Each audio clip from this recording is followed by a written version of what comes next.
Semangat pagi. Assalamualaikum warahmatullahi wabarakatuh. Salam sejahtera untuk kita semua bersama Uda Nazar, tempat berkumpulnya pemilik mobil pemula.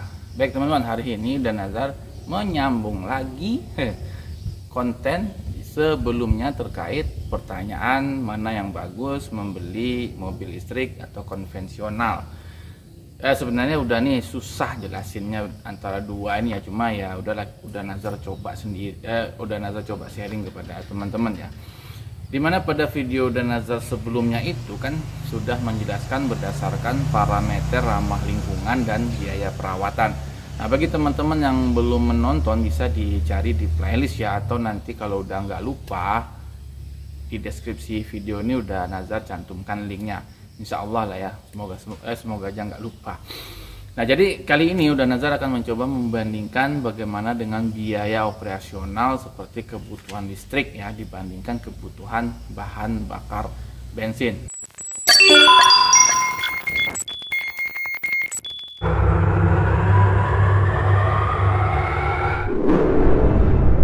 Sebelumnya Uda Nazar garis bawahi dulu ya, ini perbandingan ini Uda Nazar ngambilnya itu nggak terlalu signifikan ya, karena udah Nazar sendiri juga baru ini aja pakai mobil listrik ya. Nah, mobil listrik ini merupakan salah satu alternatif kendaraan yang semakin populer di Indonesia. Hal ini kenapa? Karena terlepas dari berbagai keunggulan yang ditawarkan oleh mobil listrik, banyak kali mobil yang lewat nih.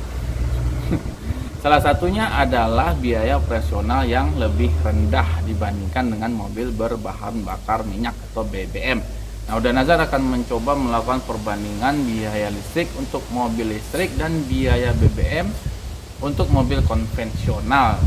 Namun kita ingat dulu nih, seperti kesepakatan video Uda Nazar sebelumnya, Uda Nazar tidak akan menyebutkan brand dan model kedua mobil ini karena takutnya nanti video Uda Nazar ditit atau disomasi atau bikin ribet nanti, malah makanya ngurusnya itu gitu ya. Nah, jadi kata kuncinya tetap sama, mobil ini sama-sama berpenumpang 4 dengan kapasitas penggeraknya mendekati sama lah ya antara cc pada mobil konvensional dan kWh pada mobil listrik. Nah, Uda Nazar akan menggunakan sebuah data, di mana data ini merupakan data rata-rata. Ingat ya, ini data rata-rata penggunaan dari masing-masing jenis mobil yang akan Uda Nazar bandingkan ini, walaupun tidak menyebutkan brandnya dan mereknya dan modelnya ya. Nah, bisa saja data ini akan berbeda jika dihitung oleh orang lain, jadi teman-teman putuskan sendiri nanti.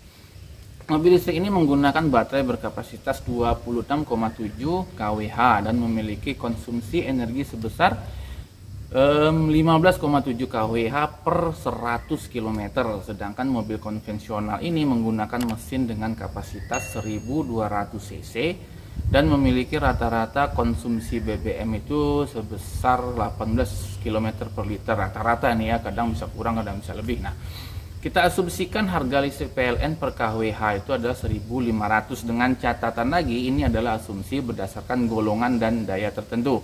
Jadi hitungannya ini bisa berbeda jika teman-teman menghitungnya dengan menggunakan listrik golongan lain gitu ya. Nah, sedangkan harga pertalit itu saat ini adalah Rp10.000 per liter. Hasilnya biaya listrik untuk mobil listrik ketika menempuh jarak 100 km adalah Rp23.550 per 100 km. Dan biaya BBM untuk mobil konvensional itu ketika menempuh jarak 100 km adalah Rp55.555. Dengan perhitungan yang sederhana ini, ingat ya sederhana, maksudnya sederhana itu begini, Uda Nazar tidak menghitung kemungkinan dan parameter lain yang mempengaruhinya baik secara langsung dan tidak langsung. Bingung ya, agak tinggi ya bicaranya, kayak debat presiden gitu. Jadi maka biaya operasional mobil listrik jauh lebih murah ya dibandingkan mobil konvensional. Namun perlu diingat nih teman-teman, bahwa biaya listrik mobil listrik ini juga dipengaruhi oleh harga listrik yang berlaku di masing-masing daerah. Belum tentu di tempat Uda Nazar dengan tempat daerah teman-teman itu tarif dasar listriknya sama gitu kan.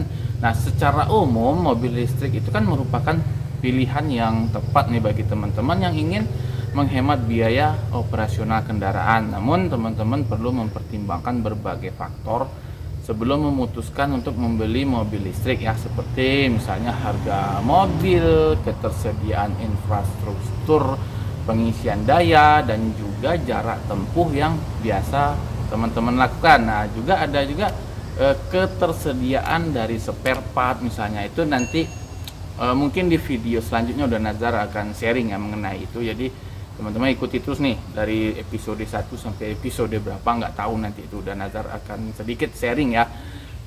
Terima kasih sudah menonton, semoga bermanfaat. Assalamualaikum warahmatullahi wabarakatuh, salam sejahtera, semangat pagi.